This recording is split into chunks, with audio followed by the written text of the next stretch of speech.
Ny mety ho toetr'andro eny an-dranomasina ny sabotsy 8 oktobra 2024 amin'ny 9 maraina hatramin'ny alahady 7 oktobra 2024 amin'ny 9 maraina. Mbola tsy misy hatrany aloha ny filazana fampitandremana mahakasika ny ahavon'ny alin-drano, na izany aza dia manentana antsika hatrany ho an'ny mpampiasa ranomasina mba ho mailo. Ho an'ny morontsiraka Atsinanana, Kapitambra hatrany Kapest, andrahoana mitsitokotoko mety arahina orana tandrifin-drahona mahalana indraindray, ho avy atsimo Atsinanana ny rivotra ka ho 8 hatramin'ny 7 kilometatra isan'ora, hahatratra 4 kilometatra isan'ora indraindray ny any avaratra Isambava, Anonjabe na Aherindranomasina, Avon'ny Onjo 5 hatramin'ny 3 metatra. Kapesta hatrany Manoro, anorana tandrifin-drahona mahalana ny any avaratra Toamasina, omaina ny andro ny anakafa, ho avy atsimo Atsinanana ny rivotra ny any avaratra Vatomandry ka ho 7 hatramin'ny 9 kilometatra isan'ora, hahatratra 20 kilometatra isan'ora ny maraina, ho avy Atsinanana kosa ny anakafa ka ho 7 hatramin'ny 9 kilometatra isan'ora, adiny-panonjana Anonjabe-Ranomasina, Avon'ny Onjo 5 hatramin'ny 2 metatra.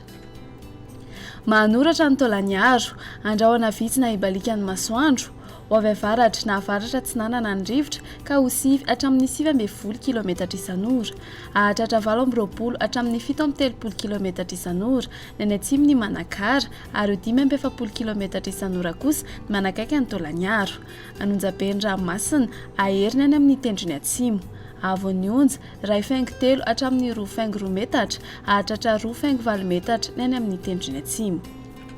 Taolagnaro hatrany Cap-Sainte-Marie, ibalikan'ny masoandro, ho avy Atsinanana somary avaratra Atsinanana ny rivotra ka ho 9 hatramin'ny 18 kilometatra isan'ora, hahatratra 17 hatramin'ny 15 kilometatra isan'ora ny any amin'ny tapany Atsinanana, Anonjabe na Aherindranomasina, Avon'ny Onjo 2 hatramin'ny 3 metatra, isy alin-drano avy atsimo andrefana. Ho an'ny morontsiraka andrefana, Cap-Sainte-Marie hatrany Cap-Saint-Vincent, ibalikan'ny masoandro, ho avy atsimo na atsimo Atsinanana ny rivotra ny maraina sy ny alina ka ho 7 hatramin'ny 18 kilometatra isan'ora, ho avy atsimo na atsimo andrefana ny atoandro ka ho 7 hatramin'ny 17 kilometatra isan'ora, Anonjabe-Ranomasina, Avon'ny Onjo manodidina ny 1.4 hatramin'ny 2 metatra, isy alin-drano avy atsimo andrefana. Cap-Saint-Vincent hatrany Cap-Saint-André, andrahoana mitsitokotoko mety ho lalovana orana tandrifin-drahona ny any avaratra Besalampy, omaina ny andro any akafa, ho avy Atsinanana na avaratra Atsinanana ny rivotra ny maraina ka ho 7 hatramin'ny 17 kilometatra isan'ora, ho avy andrefana ny tolakandro ka ho 17 hatramin'ny 18 kilometatra isan'ora, adiny-panonjana Ranomasina, Avon'ny Onjo ho latsaky ny 1 metatra amin'ny ankapobeny.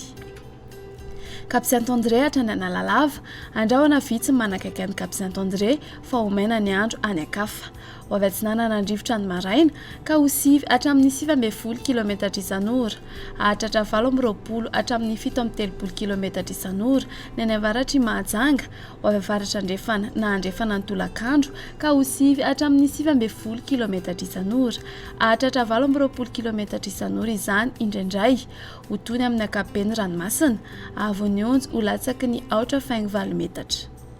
Analalava hatrany Kapitambra, andrahoana mitsitokotoko na ibalikan'ny masoandro, isy tandrifin-drahona manodidina Nosy ny farany fepitaona, ho avy atsimo Atsinanana ny rivotra ny any amin'ny tendrony avaratra ka ho 20 hatramin'ny 17 kilometatra isan'ora, hahatratra 17 kilometatra isan'ora indraindray, iovaova kosa ny any akafa ka ho 7 hatramin'ny 18 kilometatra isan'ora, ho tony na adiny-panonjana Ranomasina, Avon'ny Onjo latsaky ny 2 metatra.